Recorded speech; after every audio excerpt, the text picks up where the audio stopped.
Yan, mag-uusap-usap na naman tayo. At pag-uusapan natin kung ano, kung bakit hindi kayo mayaman. Bakit hindi kayo mayaman? Bakit parang nahirapan kang yumaman? Bakit parang lagi mo nagagastos yung pera mo? Bakit parang napakahirap para sa'yo na umusad sa buhay mo despite ng sobrang hard work mo? At minsan parang wala ka ng tiwala sa sarili mo. Ngayon, ang tanong gusto kong malaman ninyo na ikaw ba talaga yung may problema?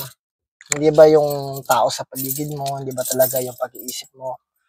Ngayon, magiging straightforward lang tong video na to kung bakit hindi ka umuusad sa buhay mo. Pero bago ang lahat, bigay ko lang yung pedigree ko. Ako nga pala si Plan Motive, isa akong psychotherapist dito sa Amerika. At nagbibigay ako ng mga video na mga ganito, kaliliit na advice para nang sa ganun, pagkagising nyo sa umaga, bago nyo start yung buhay ninyo, yung araw ninyo, meron kayong bagong dagdag na kaalaman. Ngayon gusto kong sabihin kung bakit minsan hindi kayo umuusad sa buhay ninyo, kahit anong sipag ninyo, hindi nyo magawa. Dahil subconsciously sa utak ninyo at hindi kayo aware dito Hindi kayo aware dito na minsan, kada araw, merong isang pagkakataon na nagdi-decide ka para sa buhay mo at hindi mo magawa yung tamang desisyon dahil nare-restrict ka o ibig sabihin, hinihila ka o kinukulong ka sa idea na hindi mo deserve maging mayaman. Na hindi mo deserve maging maayos ang buhay mo. Na hindi mo deserve magkaroon ng magarang kotse, ng maayos na motor, magandang pamilya, magandang asawa, magandang mga kaibigan. Hindi mo deserve. Kasi in reality, ang buhay, ang yaman na iisa lamang resources. Ibig sabihin, ang gusto kong sabihin, kung gusto mong umalis sa kalagayan mo, napakadali lang ng solusyon magsipag ka. At ang pinaka mahirap na nasagot sa idea na to, na pag nagsipag ka, alam mong marami kang isasakripisyo, at hindi lang maraming isasakripisyo, magiging madugo yung buhay mo sa pagsasakripisyo na yon.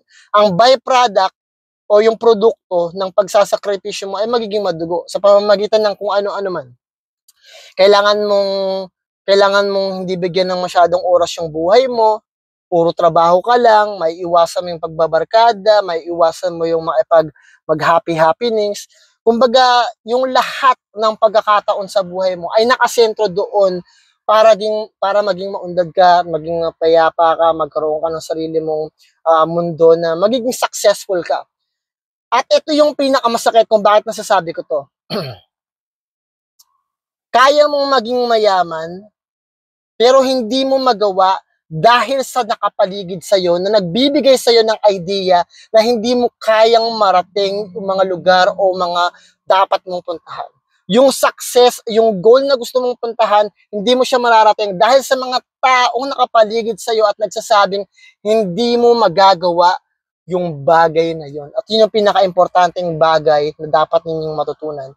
Na sa mundong ito, ang pera ay tools, ang success ay resources. So the more na marami kang ginagawa para umunlad ang sarili mo, yun yung idea ng pagte-take ng risk. Yung marami kang ginagawa, marami kang idea, happy ka sa ginagawa mo, happy ka na gusto mong maging successful ka at hindi ka nai-stress sa bagay na yun. Saan ka makakita ng tao nai-stress na gusto niya sumikat?